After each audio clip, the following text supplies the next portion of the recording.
জাতির পিতার শীর্ষক বক্তব্য প্রতিযোগিতা 2022 আয়োজনে জাতির জনক বঙ্গবন্ধু শেখ মুজিবুর রহমান হল অ্যালামনাই অ্যাসোসিয়েশন এবং সহযোগিতায় ঢাকা ইউনিভার্সিটি রিডিং সোসাইটি উদ্বোধনী অনুষ্ঠানে প্রধান অতিথি হিসেবে উপস্থিত আছেন professor doctor S M Maksud Kamal, মাননীয় উপাচার্য শিক্ষা, ঢাকা বিশ্ববিদ্যালয়।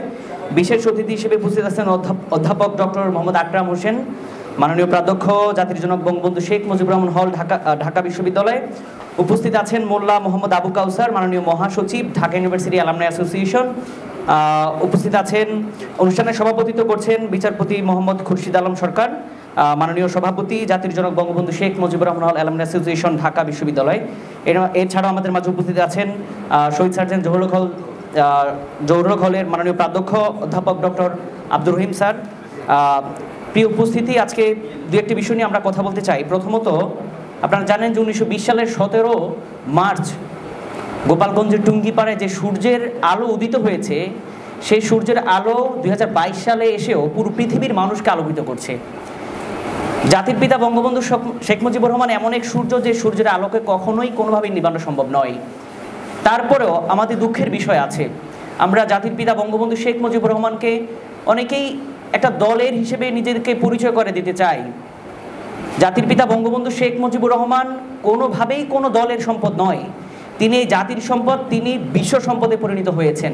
সুতরাং জাতির পিতা বঙ্গবন্ধু শেখ মুজিবুর রহমানকে নিয়ে আলোচনা করবে, জাতির পিতা বঙ্গবন্ধু শেখ মুজিবুর রহমানকে নিয়ে যে কোনো অনুষ্ঠান আয়োজন করবে, সেটা কোনো দলের হওয়ার দরকার নেই, আওয়ামী লীগ হওয়ার দরকার নেই, ছাত্রলীগ হওয়ার দরকার নেই, যুবলীগ হওয়ার দরকার নেই।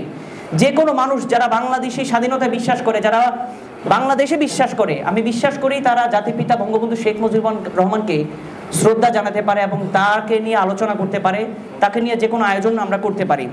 প্রিয় উপস্থিতি, যে বিষয়টা নিয়ে আমি কথা বলি, আমার কথা শেষ করব, সেটা হচ্ছে যেই মানুষটি 1920 সালে জন্মগ্রহণ করেছিলেন অন্য একটি দেশে, এবং যেই মানুষটি সে সময় ব্রিটিশদের একটি দেশে জন্মগ্রহণ করেছিলেন পূর্ব বাংলায়, সেই বাংলাকে তিনি জন্মগ্রহণ করার পর যখন থেকে তিনি সচেতন হয়েছেন, তখন থেকেই তিনি ওই মাটিকে তিনি স্বাধীন করবার যে প্রয়াস, সেটা শুরু করেছিলেন। যার বদৌলতে আমরা দেখি 1947 সালে দেশ ভাগের পর পূর্ব বাংলা হয়ে গেল এবং পশ্চিম পাকিস্তান হয়ে গেল। এবং যখন দেখা গেল যে এই পূর্ব বাংলার মানুষের উপর পশ্চিম পাকিস্তানের নেতারা সব ধরনের জুলুম নির্যাতন করা শুরু করেছে, তখন তিনি পণ করেছেন যে এই দেশের মানুষকে মুক্ত করতে হবে। আমরা জানি যে বাংলাদেশের টোটাল পাকিস্তানের জনসংখ্যার মোট 56% ছিল বাংলাদেশি, তারপরেও পাকিস্তানিরা বাংলাকে রাষ্ট্রভাষা করবার যে চেষ্টা আমরা করেছি, সেটাকে তারা মেনে নিতে পারে না। এর জন্য আমাদেরকে জীবন দিতে হয়েছে। পৃথিবীর একমাত্র দেশ বাংলাদেশ, যারা যে ভাষায় কথা বলতে চায় তার অধিকারের জন্য যুদ্ধ করতে হয়েছে, তার অধিকারের জন্য রক্ত সংগ্রাম করতে হয়েছে, জীবন দিতে হয়েছে। এবং সেখানে ভাষা আন্দোলনে জাতির পিতার ভূমিকা অনস্বীকার্য ছিল। জাতির পিতা জেলখানায় থেকে ভাষা আন্দোলনকে পরিচালিত করেছেন, তার কর্মীরা সেখানে কাজ করেছেন। প্রিয় উপস্থিতি, এত কিছুর পর 1971 সালে যখন এই দেশটি স্বাধীন হলো, তখন আমাদের দেশের কিছুই ছিল না। জাতির পিতা এই দেশের হাল ধরা শুরু করেছেন। তখন 1975 সালের মতো দুর্ঘটনা আমাদেরকে দেখতে হয়েছে, সেটা সাক্ষী আমরা হতে হয়েছে। জাতির পিতা বঙ্গবন্ধু শেখ মুজিবুর রহমানের আদর্শ ধারণ করা কি এতটাই সহজ? প্রিয় উপস্থিতি, আমরা মনে করি না। জাতির পিতা বঙ্গবন্ধু শেখ মুজিবুর রহমানকে আদর্শ ধারণ করা এত সহজ নয়, আবার এত কঠিনও নয়। আপনি যেভাবেই দেখেন না কেন, জাতির পিতা বঙ্গবন্ধু শেখ মুজিবুর রহমানের আদর্শ ধারণ করতে হলে আপনাকে অনেক বেশি কিছু করতে হবে না।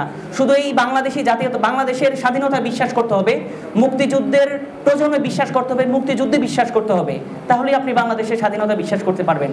একটা জিনিস লক্ষ্য করবেন, আমাদের দেশে আমরা সবাই, এখন তো আওয়ামী লীগ 3 টার্মে ক্ষমতা থাকার পরে আমরা সবাই আওয়ামী লীগের হয়ে গিয়েছি। যেখানেই যাবেন আওয়ামী লীগ, ছাত্রলীগ ছাড়া আর কোনো মানুষ পাওয়া যায় না। স্টিল এই দেশের হাজার হাজার কোটি টাকা বিদেশে পাচার করে দেয়। কারা করে? যারা ক্ষমতার আশেপাশে থাকে তারা এইগুলো করে। তাহলে তাদেরকে কি আমরা বলতে পারি জাতির পিতার আদর্শ তারা ধারণ করতে পেরেছে?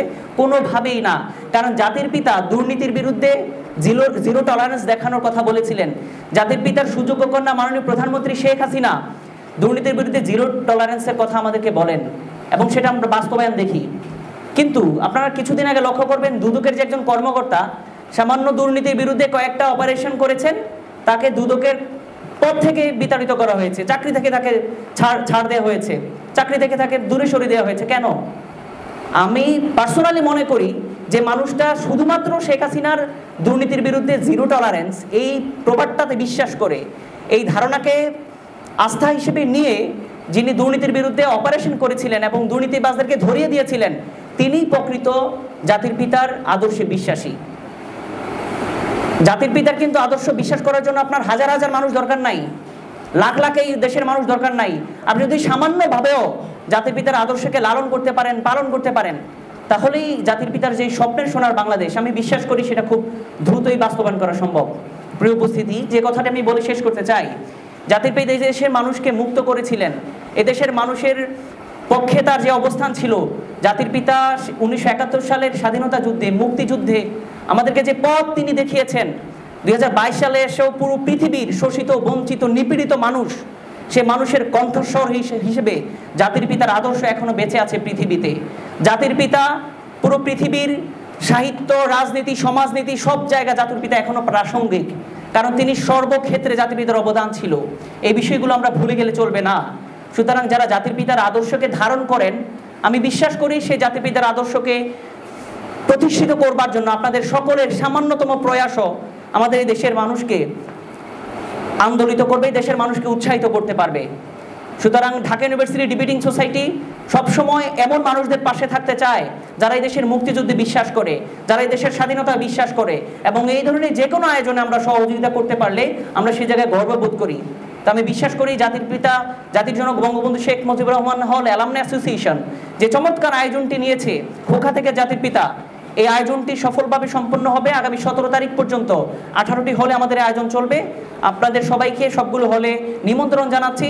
সাথে সাথে এই কথাও বলতে চাই, জাতির পিতাকে নিয়ে আমাদের জানতে হবে, জাতির পিতা যে বইগুলো লিখে গিয়েছেন সেই বইগুলো আমরা পড়তে হবে, সে আদর্শকে ধারণ করে আমাদেরকে এগিয়ে যেতে হবে। জাতির পিতার আদর্শ ব্যতি রেখে এই দেশের আসলে যে কল্যাণময় রাষ্ট্র সেটি করা সম্ভব নয়। সুতরাং আমি সবাইকে আহ্বান জানাবো, জাতির পিতা বঙ্গবন্ধু শেখ মুজিবুর রহমানের যে আদর্শ আছে সে আদর্শের ব্যাপারে কোনো ধরনের কম্প্রোমাইজ যাতে কোনো পক্ষ থেকেই কখনোই করা না হয়।